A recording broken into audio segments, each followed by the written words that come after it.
तुमच्या घरात शमीचं झाड आहे का? किंवा तुम्ही शमीचं झाड लावण्याचा विचार करत आहात का? मग ही माहिती तुमच्यासाठी खूप खास आणि महत्त्वाची आहे.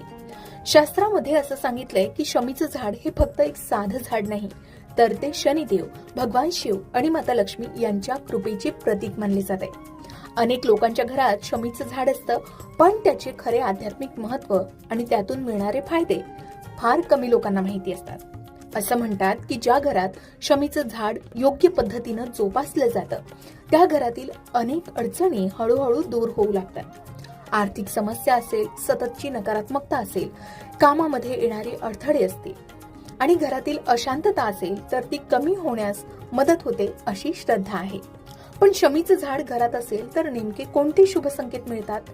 शनिवारी त्याची पूजा कशी करावी? कोणता छोटासा उपाय धनलाभ आणि सुखसमृद्धीसाठी लाभदायक मानला जातो? आणि सर्वात महत्त्वाचं म्हणजे शमीच्या झाडाजवळ कोणत्या चुका अजिबात करू नये, या संबंधित संपूर्ण सविस्तर माहिती आणि या सर्व प्रश्नांची उत्तरं या व्हिडिओमधून जाणून घेऊया. जेव्हा पांडवांना 12 वर्षाचा वनवास आणि 1 वर्षाचा अज्ञातवास मिळाला, तेव्हा त्यांना आपली दिव्य अस्त्रे आणि शस्त्रे लपवून ठेवायची होती.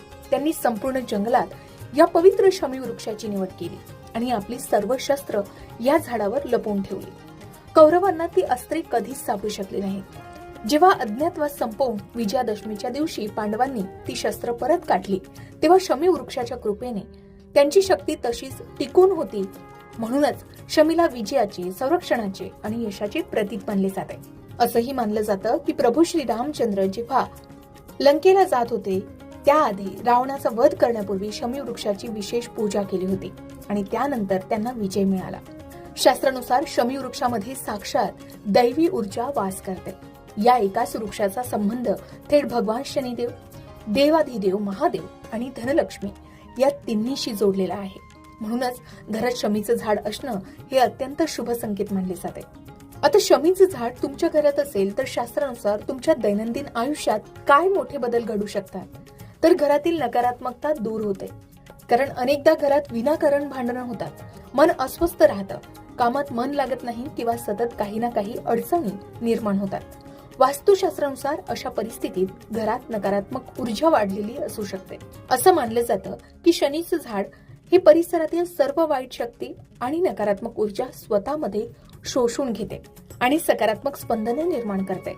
त्यामुळे घरातील वातावरण प्रसन्न आणि आनंददायी राहण्यास मदत होते. दुसरी महत्वाची गोष्ट म्हणजे यामुळे शनिदेवाची कृपा प्राप्त होते. हो, शनिवार हा शनिदेवाचा दिवस मानला जातो आणि शमी वृक्ष शनिदेवांना अत्यंत प्रिय आहे. ज्यांच्या कुंडलीत